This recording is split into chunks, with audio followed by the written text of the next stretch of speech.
Well, a Congresswoman is unharmed after an angry man lunges at her. More of that interaction to come. Plus, a judge dismisses charges against the journalist, but they're not out of the woods yet. And ahead, we're highlighting the mission behind a popular youth organization. We'll tell you what they're doing to strengthen and drive change in communities.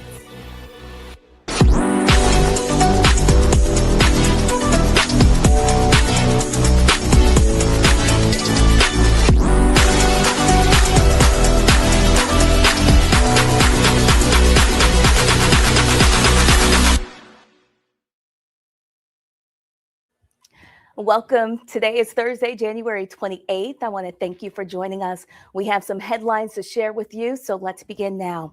A man has been charged after he lunges at Minnesota Democratic Representative Ilhan Omar during a town hall and tries to spray her with an unknown substance. The suspect is 55-year-old Anthony Kazmierczak. He was booked in the Hennepin County Jail on suspicion of assault, but has not yet been formally charged. According to witnesses, the man walked down the middle of the room and tried to spray a liquid, yelling, "You must resign." The man was quickly removed from the venue so that Omar could continue her message. Everybody settle down. I'm going to finish my remarks. It is important for me to continue to lead my Democratic colleagues in demanding her resignation. Omar, who has faced a barrage of near daily attacks from President Trump, has called for ICE to be abolished and that DHS Secretary Kristi Noem resign or face impeachment. Many are condemning the attack on Omar. The Congressional Black Caucus released a statement. It reads, "We are outraged by this brazen attack on our colleague and relieved that Congresswoman Omar is safe. We thank the Minneapolis Police Department for their swift response and the apprehension of the individual responsible." Also, 2 Republican senators are now calling for Homeland Security Secretary Kristi Noem to resign. Senators Lisa Murkowski and Tom Tillis are the first GOP members of Congress to call for Noem to step down. Tillis says that he has no confidence in Noem and that he thinks she should go. He's currently not seeking another term in Congress.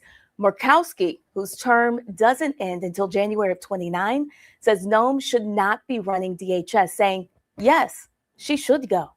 Both senators have shown willingness to break with the administration more than any other GOP lawmakers. Their statements were made days after federal officers shot and killed Alex Preddy in Minneapolis. Well, Trump says we're going to de-escalate a little bit amid Minneapolis shooting backlash. The president touted the arrival of his border czar, Tom Homan, who is on a mission to Minneapolis as he takes personal charge of dealing with the criticism following the second shooting by feds. The president says Homan will report directly to him.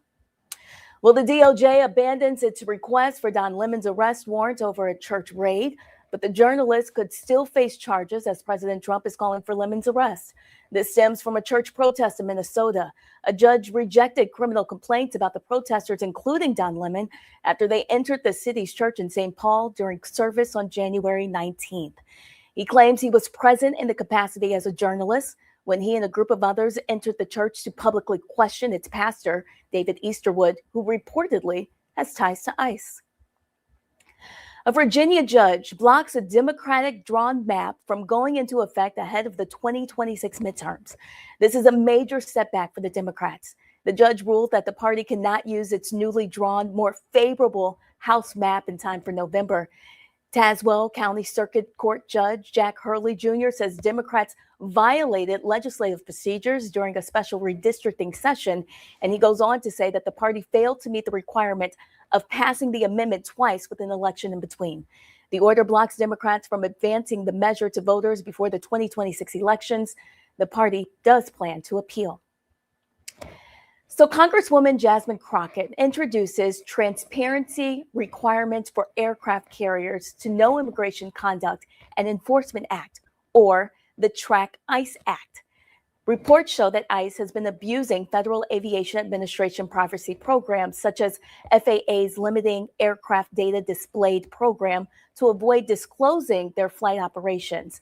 The Track ICE Act requires comprehensive data to be released within 72 hours of any immigration enforcement flights. It prohibits aircraft operators from hiding their tracking data while on federal missions, and it requires disclosure of the condition and restraints used on detained individuals. Amazon is laying off 1,600 employees as the AI battle intensifies.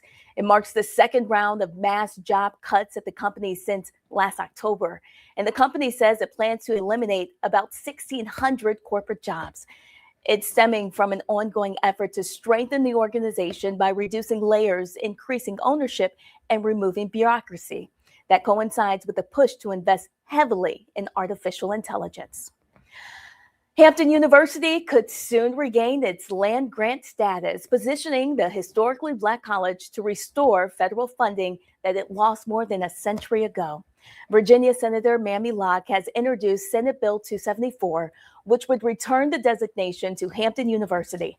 The university originally held land grant status from 1872 until 1920, when the federal government removed it under the belief that only one Black institution per state could hold that designation, leaving only Virginia State University.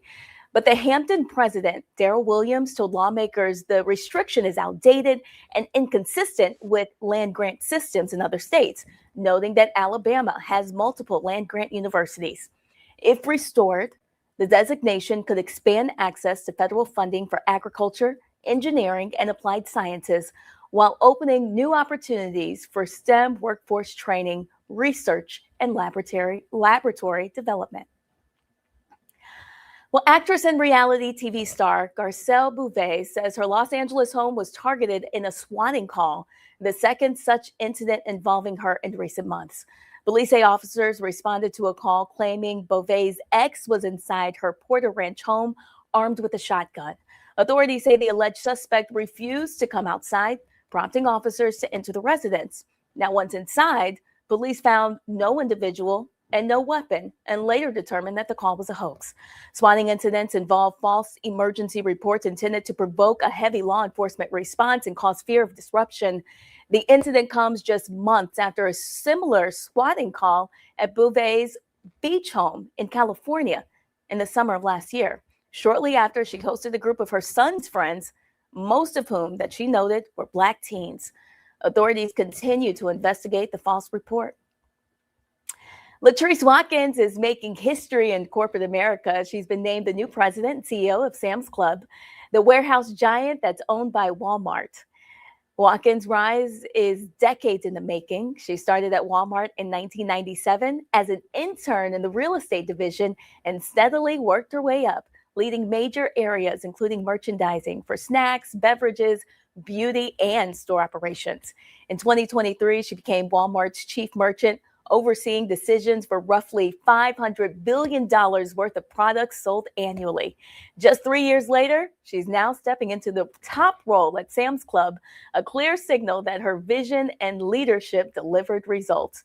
Her appointment takes effect February 1st. For Watkins, the journey is deeply personal. She shared that growing up in a town with a Walmart helped spark her love for retail long before she knew it would become her career.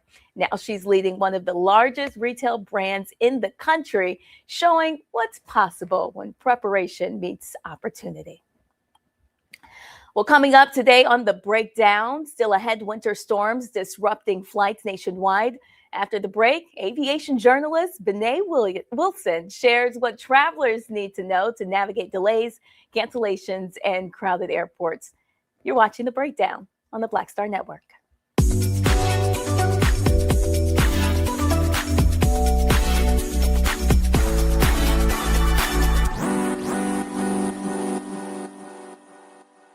They said the quiet part out loud. Black votes are a threat, so they erased them. After the Supreme Court gutted the Voting Rights Act in 2013, Republican legislatures moved fast. New voter ID laws, polling place shutdowns, purges of Black voters from the rolls. Trump's Justice Department didn't stop it, they joined in. In 2018, his DOJ backed Ohio's voter purge system, a scheme that disproportionately erased black voters. Their goal, erase black votes and political power. Yeah, that happened. These are the kinds of stories that we cover every day on Roland Martin Unfiltered. Subscribe on YouTube and download the Black Star Network app. Support fact-based independent journalism that centers African Americans and the issues that matter to our community.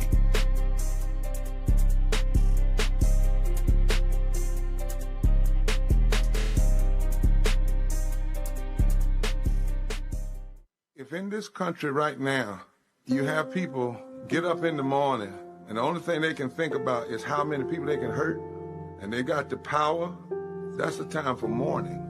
For better or worse, what makes America special, it's that legal system that's supposed to protect minorities from the tyranny of the majority. We are at a point of a moral emergency. We must raise a voice of outrage. We must raise a voice of compassion. And we must raise a voice of unity. We are not in a crisis of party versus party. We are in a crisis of civilization, a human rights crisis, and a crisis of democracy itself. And guess what? You've been chosen to make sure that those that would destroy, those that would hate, don't have the final say, and they don't ultimately win.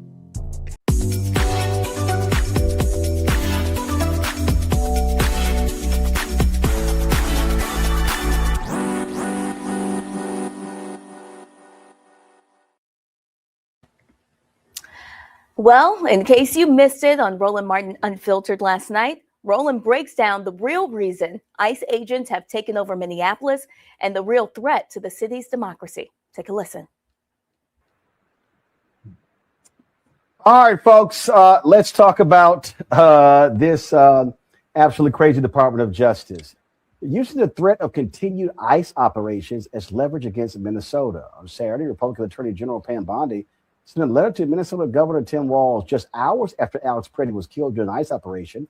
The message was clear: hand over Minnesota's voter data, share state medical and food assistance records, and publicly support ICE officers. And Trump administration may end immigration enforcement in the state. In the letter, Bondi claimed the federal government needs access to this information to ensure the state's practices comply with the law. Minnesota lawmakers basically are like, kiss my ass, call this extortion. These people literally are stupid, Randy. They're absolutely stupid, but they are absolutely extortionists. The Department of Justice is supposed to be a neutral arm, but this Department of Justice is clearly working to be the henchmen of Donald Trump and this administration. They are threatening people. What they're saying is either you do this, give us over our vote, the voter information. If you want to have just a decent place for people to live, if you want us to stop abusing the people that live in Minnesota.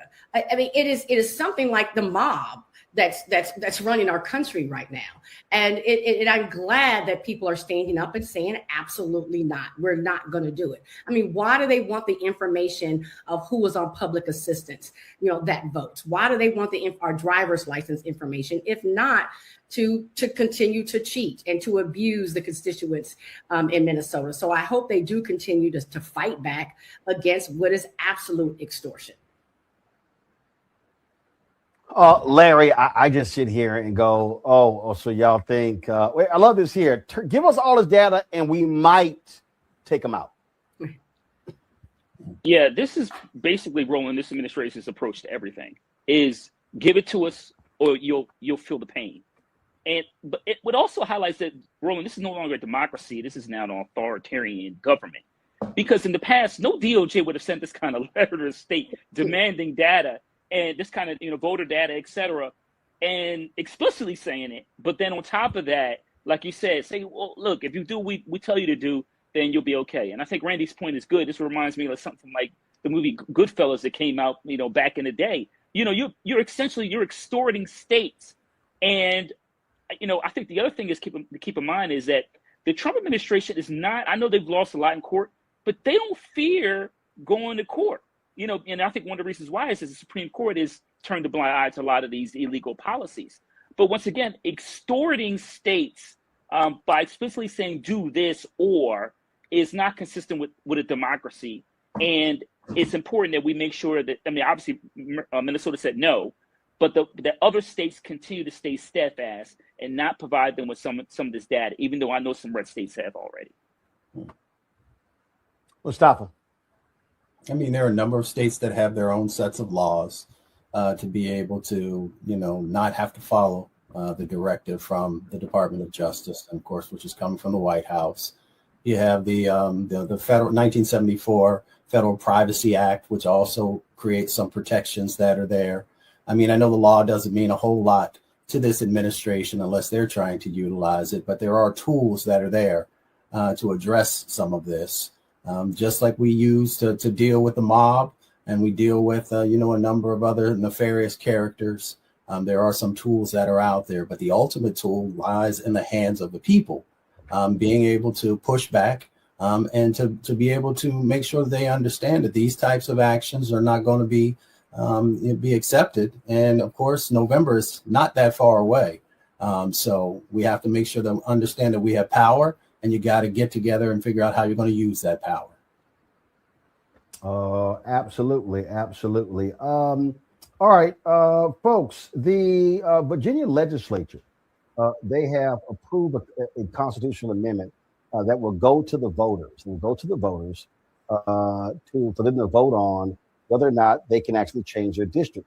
So this is actually the vote here in the Senate. Give me 1 second. I want to show you here. This was yeas 21, nays 18 for this constitutional amendment. Now, here's the problem, though. Today, a state judge ruled that they actually did this thing wrong, and saying they actually can't have this election. They say that they're going to appeal this particular ruling to the state Supreme Court. So this takes some of the wind out of their sails on this particular issue. And this is what the Speaker of the House of Virginia said, Don Scott. Today's ruling won't deter us. Republicans who can't win at the ballot box are abusing the courts to sow confusion and block Virginians from voting. We will appeal immediately, and we expect to prevail. Voters, not politicians, will have the final say. The reason this is critically important is because it impacts the 2026 midterm elections. That is huge. You see what this all started, Larry, with Republicans, Donald Trump demanding to come up with 5 seats in Texas. That kicked this whole thing off. And Virginia's talking about 10-1, wiping out Republicans in the state and having 10 Democrats elected statewide and only 1 Republican. Yeah, Roland, I'm glad you mentioned how all this started with a demand from the executive branch, and a lot of states, and we talked about Texas a lot, have already made those changes. And so this is a setback. It'll be interesting to see what happens with the appeal, but this is critical, because some other states have already taken the necessary steps to change their to redistrict and change their maps. And so you highlighted, Roland, as the election comes, at the end of this year, what will the House look like in terms of numbers, and will we have the opportunity to see Democrats take control? And obviously things in the Senate are a lot more up in the air. But this is critical decision here, and I'm looking forward to find out over the next couple of weeks, months, to find out what happens with the appeal process. But hopefully, as Scott mentioned, hopefully Democrats prevail on this issue. This is what this judge on the Tazewell Circuit Court ruled. This is a political story here. He said that Democrats, Randy, did not follow the right procedure to approve the proposed constitutional amendment that would allow for the last-minute redraw of the state's lines. He also said, the judge here said that Democrats used the still open special session. They were not allowed because early voting in last year's elections had already begun, and state law requires the legislature to pass proposed constitutional amendments both before and after an election. Hurley also ruled that the proposed constitutional amendment was not properly noticed in state courts. And so he's ruling this based upon a technicality. The judge also noted that lawmakers in the special session passed a procedural resolution along party lines with the Democratic-controlled legislature delivering the decisive votes for the resolution's passage. Because lawmakers did not vote unanimously, as it's required under the legislature's own rules and did not pass it by a 2/3 Senate majority, it was a violation of the rules governing a special session. So we'll see exactly how this turns out. But Randy, Democrats said they are going to definitely appeal this decision. And they must appeal the decision. We know, I mean, the Republicans have been very open that essentially they're going to try to stack the election as much as they can, and as they always have, because they know if an election is run fairly, that the Democrats will prevail.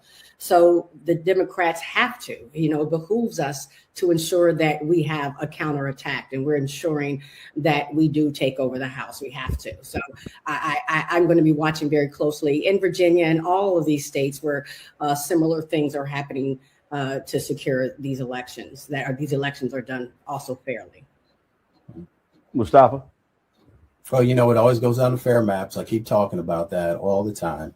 In this situation, the Republicans are the ones that brought, who started the ball rolling. And I'm pretty confident that when folks went into the war room to decide that they wanted to move down this road, they ran all the various scenarios. They understood what was needed in this moment.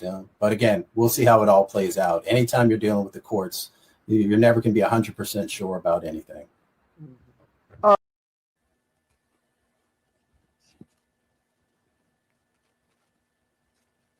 Well, your support is critical to what we do. You can support us via Cash App using the Stripe code in the bottom left-hand corner. You can also help us with credit cards. Use the same thing. PayPal's R. Martin Unfiltered, Venmo's RM Unfiltered, Zelle at RolandSMartin.com, Rolling at RolandMartinUnfiltered.com. If you're old school, please just send us a check or a money order. It's all payable to Roland Martin Unfiltered, P.O. Box 57196, Washington, D.C. 20037-0196. Our goal is to raise $1 million by December 31st, and we really, really appreciate your support here on the Black Star Network. As always, you can go to our website too for more news 24 hours of the day, but we still have more left on the breakdown. So stay with us. More news coming up.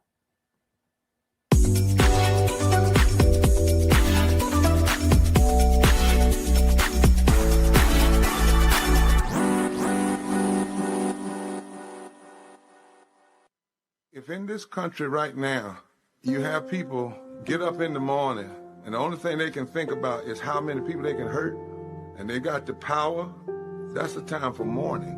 For better or worse, what makes America special, it's that legal system that's supposed to protect minorities from the tyranny of the majority. We are at a point of a moral emergency. We must raise a voice of outrage. We must raise a voice of compassion. And we must raise a voice of unity. We are not in a crisis of party versus party.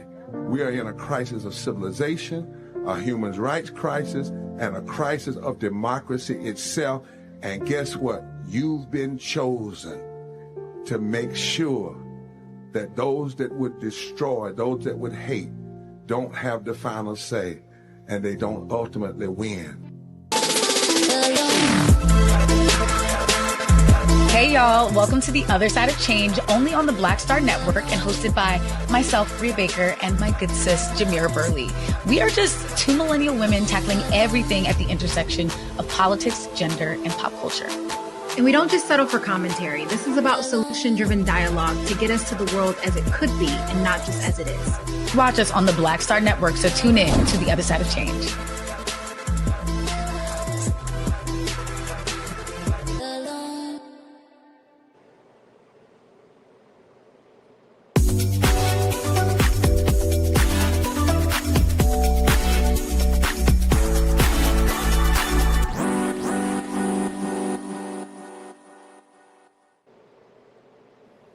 Welcome back. As winter storms continue to disrupt travel across the country, airlines and passengers alike are still feeling the impact. Joining us now is Brittany Wilson, an aviation journalist and travel expert, here to break down what travelers can do to protect ourselves. Brittany, thanks for joining us. Thank you so much for having me. Absolutely. So break it down for us. For travelers still stuck with delays or cancellations, What's the most important thing that people can do right now to immediately advocate for themselves and their families? Well, the first thing I would tell people is if you haven't downloaded your airline's app on your phone, you need to do Hmm. that because Okay. airlines are helping people help themselves. If you try to call right now, the phone lines are hours. Social media works too. But when my flight was delayed on Sunday, Southwest Airlines was very proactive. I was able to go in, and several of my flights were canceled. But I was able Mm. to switch it. I was also able to see where my plane was coming from to find out whether it was going to arrive on time or if the flight had been canceled, because most people think the plane is just coming in. They don't realize that these planes are hopscotching around the country all day and all evening. So it's also good to know where your plane is coming from. And so tell us, what options do travelers realistically have when it comes to rebooking, refunds, or maybe even compensation? Well, what I can tell you about the first two is the airlines are very proactive. I got a message, my flight was on Sunday. I got a message on Saturday morning saying, your flight's probably going to be delayed or canceled. So they allowed me to make changes without any fees, without having to pay extra. Okay, So I was good. able to get on, and actually it worked out because I was able to get on a direct flight. My original flight was a stopover, so it actually worked in my favor. Oh, that's awesome. And from your reporting, what are some of the most maybe common complaints that travelers, especially Black travelers, have? And are we finding that our complaints are sometimes dismissed? I think at this point, everyone, the airlines are doing the best that they can. I'm not being an. Sure. It's just that this was a huge weather storm. They did the best that they could to mitigate, but it's just a mess, and it's a mess for everyone. Mm. So I think that you need to pack your patience and give people grace. And the more you can do to help yourself, and the tools are out there to do that, the more you can help yourself, the better. The airlines are trying to do the best that they can. They're not perfect, especially in a storm like this, because it's Wednesday. This storm happened starting on Friday, and we are still Mm. after effects of it. So Break it down for us a little bit more. Like when a major winter storm hits, what's some of the things that are actually happening behind the scenes for the airlines? well, most airlines have their own weather department. So those weather departments are looking very carefully. They're looking at the National Weather Service. They're looking at all the tools, NOAA, to find out what's going on. And then they're looking at where their planes are, because planes are all over the world, depending on the airline. So they're looking, it's like this big puzzle. They're looking at where their planes are and where their planes need to be. And if they've got extra planes ready, if something happens and they have to kind of reposition. So it's like Mhm. this horrible, gigantic jigsaw puzzle that all of these airlines are trying to put together to make sure that passengers get from point A to point B. And when you throw in a snowstorm, it's so unpredictable. Mm. Brittany also asked about reimbursement. Unfortunately, this is an act of God. So if it was a mechanical, then yes, you would Okay. have. But with weather, they can't control that. All they can do is do the best that they can to get you to where you need to go. And if they can't do that, you are entitled to a refund.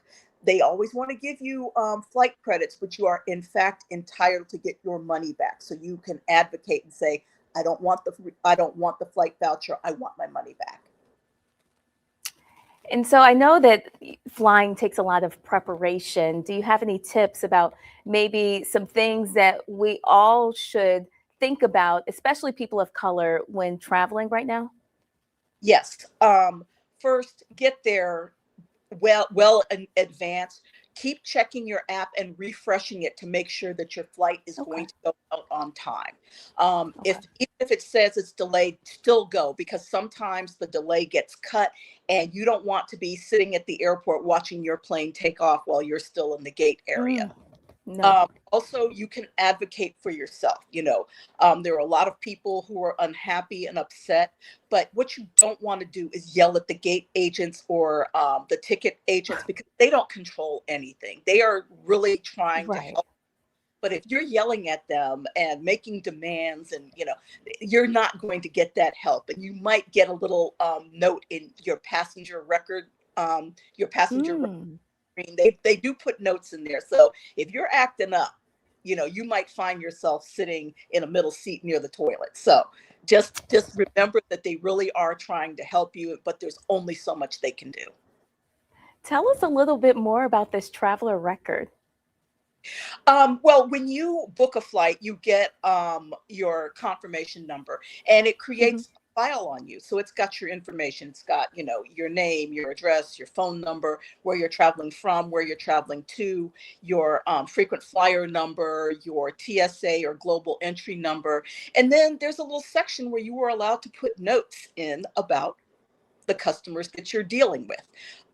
And what you don't want to do is have a note in there about you acting up, even if it's unfair, and that can be really frustrating, because sometimes people just they're not fair. They're stressed, and I'm not excusing it, but they get stressed and they have an attitude, and then everything escalates. And again, it's not fair, but by escalating, you're only hurting yourself. And what you don't want to do is have it escalate to the point where you are taken off a plane or even put on the no-fly list.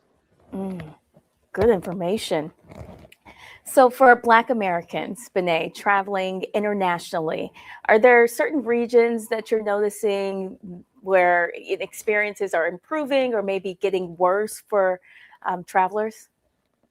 Well, I will say I have been traveling since age 6. I've been to all 50 states, 60 plus countries. I have sat in first class, business class, premium economy, and economy. And I'm not going to lie, there is this thing called flying while Black.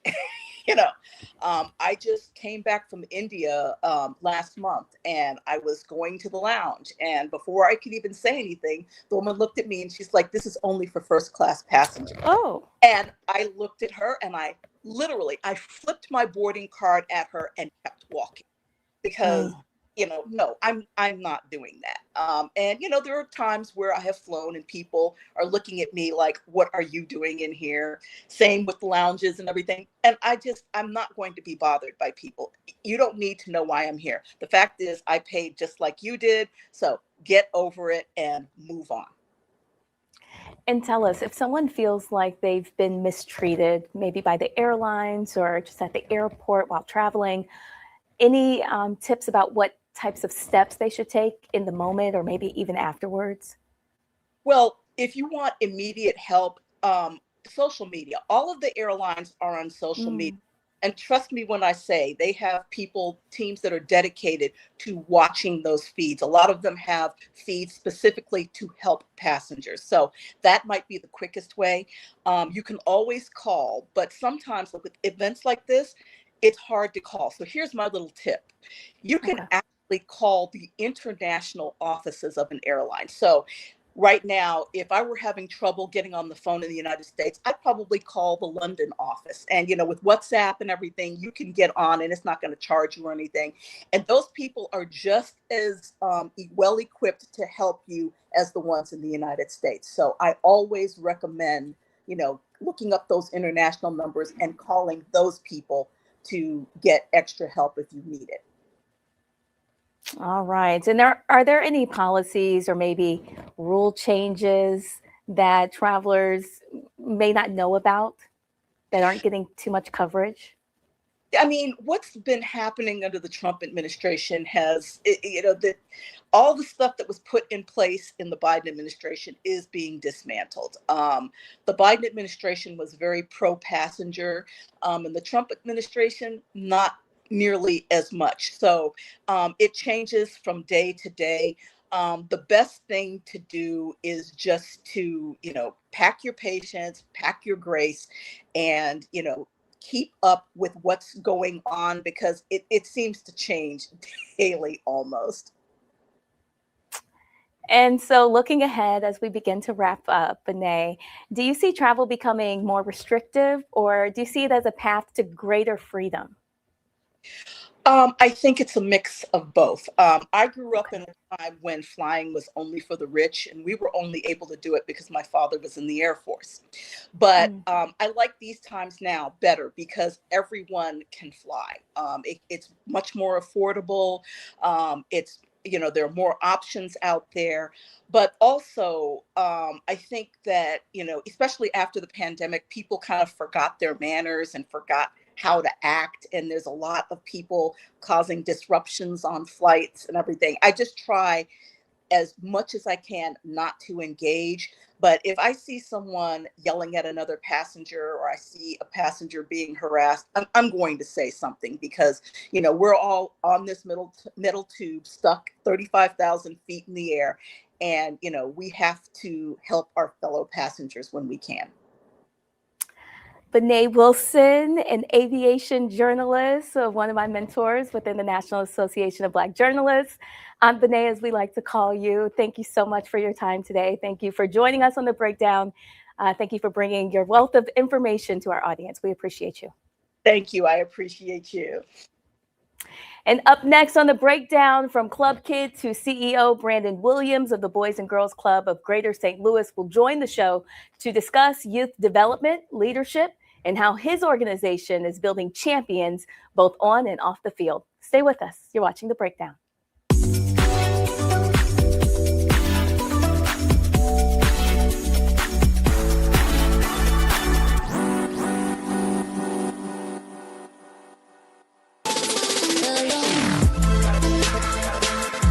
Hey y'all, welcome to The Other Side of Change, only on the Black Star Network and hosted by myself, Rhea Baker, and my good sis, Jamira Burley. We are just two millennial women tackling everything at the intersection of politics, gender, and pop culture. And we don't just settle for commentary. This is about solution-driven dialogue to get us to the world as it could be and not just as it is. Watch us on the Black Star Network, so tune in to The Other Side of Change.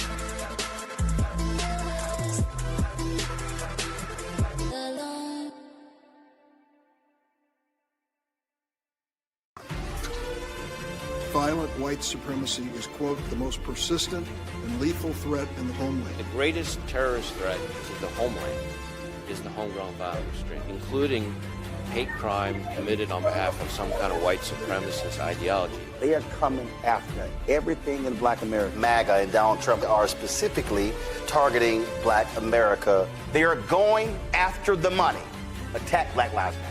Attack critical race theory, attack woke, DEI. MAGA wants to defund Black America. This is a perfect example of their desire to completely degrade and de-emphasize Black people.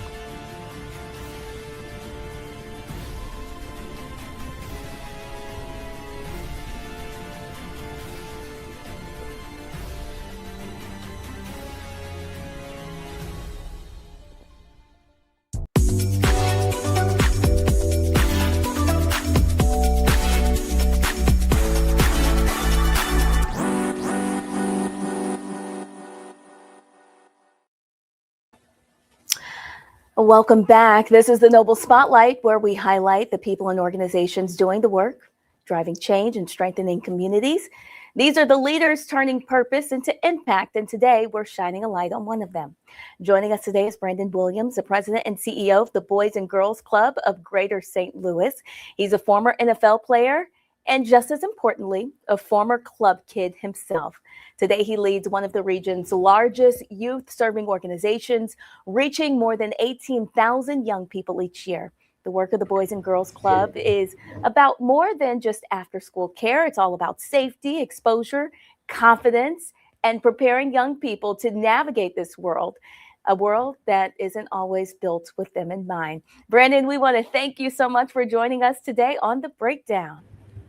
Brittany, thank you for having me. I appreciate the opportunity. Absolutely. Go ahead and tell us a little bit more about the mission of the Boys and Girls Club.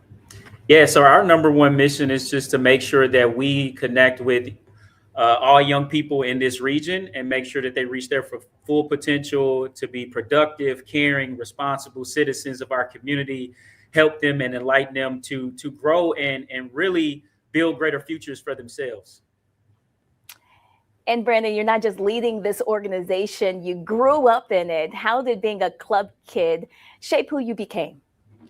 No, that's right, Brittany. I started off in the summer camps, right? Just playing with my peers, engaging with young people who were mentors, who were coaches, who were counselors. And then I started to grow into the sports and playing football at the clubs. And so for me, it really started about just having a fun, safe environment where my mom could really afford to drop me off so she could continue to work. And then second part was really mentorship. All of the people that were a part of the organization, from Mr. Matthews himself, who was one of the founders, all the way down to the counselors who was with us playing baseball on the fields, getting snacks for us, and just making sure that we were in a safe environment. So it was extremely important for my upbringing, really building some of the foundations of who I am today. And tell us a little bit more about how that lived experience guides your leadership. Yeah, for me, playing sports is like a microcosm of life. It allows you to understand what teamwork looks like, what character, integrity, and ethics, being able to play by the rules, being able to be disciplined and show up every single day. The reason why we love people like Kobe Bryant is not because they hit every shot, but it's because the hard work, the determination that they showed every single day, which allowed them to come and be successful at what they do. And that's the same thing that happens when you are a club kid. And that has helped me make sure that I really start to connect with that human aspect of every single person that I encounter, especially from a leadership standpoint with our staff. If I don't pour into our staff and make sure that I'm upholding the standard, upholding the team norms, and holding myself accountable, they can't do the same thing with the rest of their direct reports, which in turn affects the children that we lead every single day. So it's extremely important. The values and the discipline that I learned growing up as a club kid really poured heavily into where I am today, obviously helping me make it to the National Football League. That is so amazing and impressive. Tell us what you have to say to especially Black parents who are worried about safety and opportunity, whether their kids will be seen and supported. I guess, what role does the Boys and Girls Club play in filling in those gaps? Yeah, that's a great question. One of the biggest challenges for a lot of parents is what do I do with my children in out of school time, right? That time between 3 o'clock and 7 o'clock, when the young mind could just be a nomad and roam around and get into things that they shouldn't be getting into. And so us as an organization with Boys and Girls Clubs of Greater St. Louis, we fill that gap, right? Number one, we're affordable. Our membership costs $25 a year for you to be able to have access to the resources that we have, to have access to the mentorship and the accountability that we bring. And then number two, it's a safe environment. We follow strict standards when it comes to background checks, making sure that our volunteers, our coaches, our staff member are background checked every single year so that we understand who we are putting around our young people. And then just the amount of resources that we have is extremely important. We love to lean into our core pillars, which is character and leadership development, education and career development, health and life skills, the arts, entertainment, sports, fitness, healthy lifestyle, healthy choices with food and in your social experience, and then workforce readiness. A huge part of what's going on in our country right now is to really try to help young people 18 to 24 become economically mobile, right? And so our programs start off at 6 years old. So we're connecting with the youth from 6 years old all the way up to now 24 years old. And so that's important in our community when we talk about having this foundation laid that is a partner with the school system. We're not an education system per se, but what we do, like you said, Brittany, we help fill in those gaps when, for example, we help young people get scholarships. We've given away hundreds of thousands of dollars in scholarship money for young people to go to college. Those are those types of things that your ROI for coming to the club is not just, hey, you built some great relationships with peers, you built great relationships with mentors, but there is a true opportunity to capture dollars so that you can create a college experience so that economic mobility is truly in your reach. I mean, you're often talking about developing young people on and off the field. I know Boys and Girls Club across the country, they're working to develop young people. But tell us, for families watching, what does success really look like beyond sports? Yeah, so I really think when you talk about success off the field, it's really about the leadership and character development. Integrity, character, and ethics are a part and intrinsic of our society, whether you are working in corporate America, whether you're working in education, entertainment. Those foundational pieces that we try to infuse in young people that come through any program that we have at the Boys and Girls Clubs of Greater St. Louis, those are foundational components that we try to infuse in the young people that translate across. So on the field, those team building, character development, leadership, discipline, being able to get along with your peers, communication. Oh my goodness, communication. Those are foundational factors. But then when you translate that to off the field, going into school, socioeconomic areas of your life, going into corporate America, workforce and career readiness is a huge component that we try to pour into a lot of the people who come, a lot of the young people that come through our programs, where we're talking about resume building, ACT prep, interview prep, dressing for success. These are just foundational tools that we are providing every single day at an affordable rate. And also we're scaling that as well within this region. And Brittany, you know, being from this region, we impact over 18,000 youth in the greater St. Louis area. We have clubs over in Bethalto, outside of just the Missouri border, right? So being able to cross lines and being able to connect with young people and their parents is extremely important, because parents need help. I'm a parent myself, so I understand how mind-numbing it can be to know that your child is away from you and there's nothing you can do. But if your child is away from you and you can trust and believe that the Boys and Girls Club of Greater St. Louis, their staff is vetted, their programs are vetted, and even the building is up to code and is safe and it's a fun environment, that can alleviate a lot of stress and anxiety for any parent that knows that they have to work at 9 to 5 to make ends meet. Yes, I am from St. Louis, and so I am familiar with the work from the Boys and Girls Club of Greater St. Louis. And so I just recently heard that a club member there in St. Louis won tickets to the Super Bowl. Yes, she did. And Why do moments like this matter? Tell us more. No, she was so excited. This is why it matters, because again, it goes back to the ability to show an ROI on leadership, on mentorship, right? So our club member was able to win Super Bowl tickets because, number one, she's an advocate for change. She was able to go to Washington, D.C. this past year and be an advocate for mental health in her community. She's a part of our TLC program, where she's working with her younger peers as well to put together trainings and volunteer hours to pour into the younger youth. So doing those things put her in a position for the Inspire Change partnership that the Boys and Girls Club of America and the National Football League have, where they give away these tickets. She was randomly selected because of the work that she is doing. It wasn't any other reason, right? But she had to show up and do the work and be a mentor and really affect change in her community and be an advocate for teens and young people just like her. And doing that got her this opportunity to get 2 free Super Bowl tickets to this year's Super Bowl out in San Francisco. Look, I played in the NFL.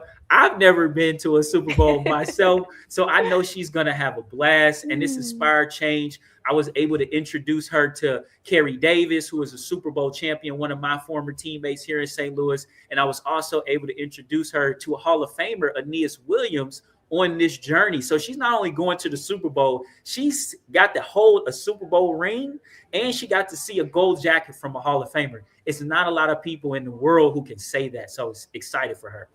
Oh, that's absolutely beautiful. We appreciate you for joining us. Thank you for telling us more about the work that the Boys and Girls Clubs do all across this nation. Brandon Williams, the president and CEO of the Boys and Girls Club of Greater St. Louis. Thank you for joining us on The Breakdown. Thank you for having me. I appreciate it. Absolutely. Well, coming up, folks, after the break, author Fawn Montgomery joined us to talk about her powerful new book, Healing in the Fight, Chronic Illness, Medical Bias, and what radical self-care really looks like. Stay with us. You're watching The Breakdown.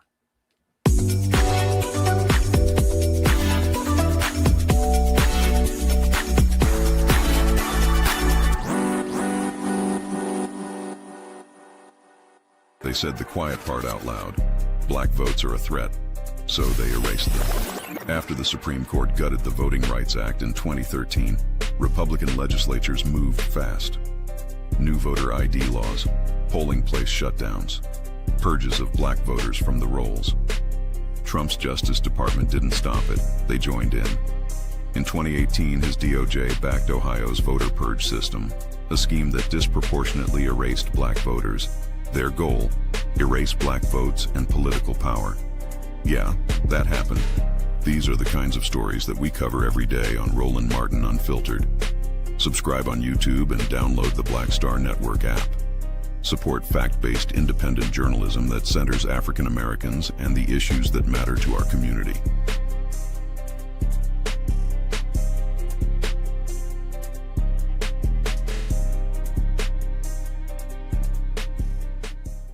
If in this country right now, you have people get up in the morning and the only thing they can think about is how many people they can hurt, and they got the power, that's the time for mourning.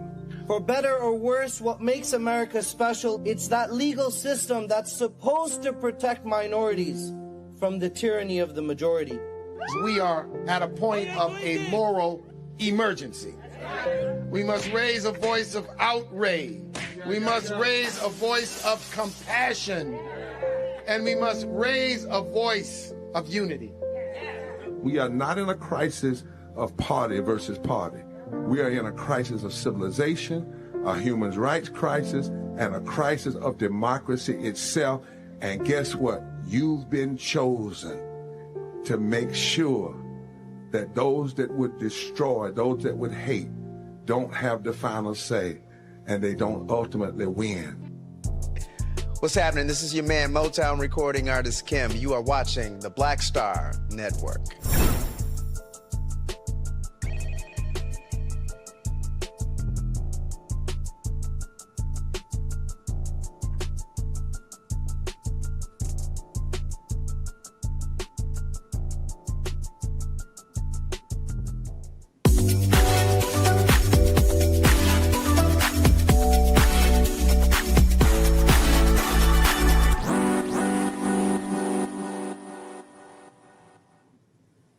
Welcome back. In our For the Culture segment today, we're having an honest conversation about healing, truth, and what it means to fight for your body in a system that doesn't always listen. Healing in the Fight is a powerful new book exploring a Black woman's journey with endometriosis, medical dismissal, and radical self-care. As national conversations around women's health and medical bias continue to grow, this book is meeting us where we are, still searching for answers and reminding people they are not alone. Joining us now is author Fawn Montgomery. Hello. Hi, thank you for joining us. Tell us a little bit more about your background and what led you to write this book. Yes, so I have endometriosis, and I wanted to write the book because when I was at my lowest struggling with endometriosis, I was doing research online and just trying to find answers. And I found a little bit of stories, but I didn't find a lot of stories from a Black woman's perspective. So I wanted to make sure that there was something out there to let Black women know that they're not alone. And this is something that we're all suffering. And so endometriosis is still widely misunderstood and, as I understand, underdiagnosed. Can you tell us a little bit more about it and your journey? Yes, so endometriosis is a extremely painful condition in which tissue grows outside of the uterus and it stays in your body. So there's no cure for it, and it spreads throughout your body. And this is something that I didn't know. I was diagnosed actually when I was 25 after I had my daughter, and my mother really taught me how to advocate. She really did a master class and taught me how to do that and kind of forced the doctor to test me. Total is getting tested.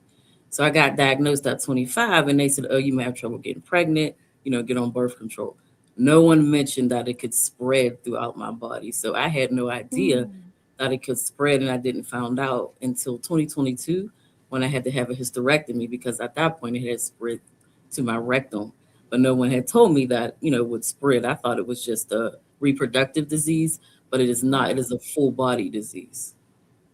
Thank you for sharing that with us. What did it mean for you to live with chronic pain, just being expected to function and push through every day? It was very painful. I'm a long-time community organizer, community activist. So for me, I was always expected to be strong. And in the book, I really talk about the connection with activism and fighting racism and how that showed up in my body, because I was taught to just push forward and keep moving.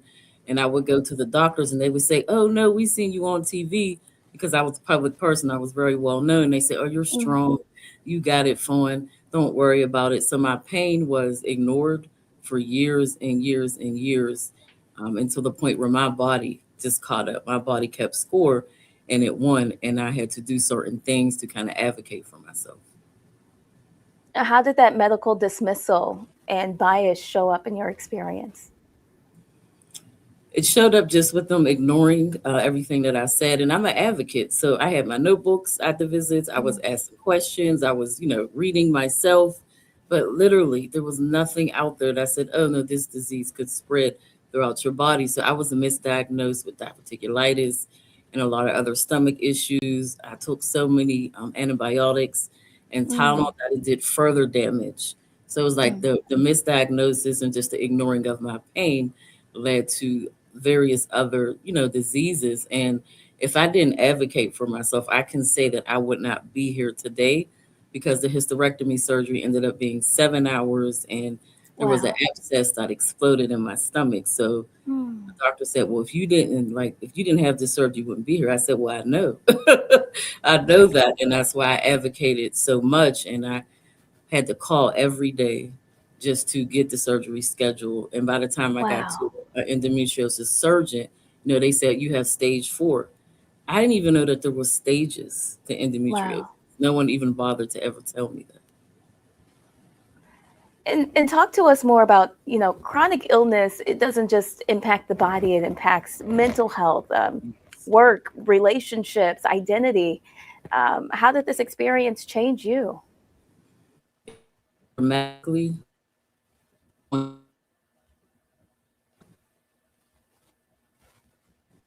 The pain had caught up to me and I wasn't able to move, I wasn't able to walk. And I realized that my phone stopped ringing. And I really had to do a deep dive into myself to see that all of my relationships were tied to labor. I had accepted this strong Black woman piece and just kind of rolled with it. And to be honest, when I was fighting, people were listening to me. So I kind of leaned into that. So when I was getting to the point where it's time for me to heal, I had to really look into myself. I had to forgive myself a lot, because that does into a person where you ignore yourself and you're supposed to be doing it, but you're just fighting. So I had to grieve. I was suicidal for a while, so I had to deal with a lot of those things. And for me, it was reconnecting with my ancestors that I was really able to heal and really do radical self-care. And your book challenges the idea that strength requires silence or even suffering. Absolutely, especially for Black women, because that is something that we are taught and something that is pushed down our throat, that we're strong, we have to fight for everyone, and we have to have this facade that we can take on the world, and that's just not true. It is okay to be soft. It is okay to rest, because rest is resistance. So just be soft.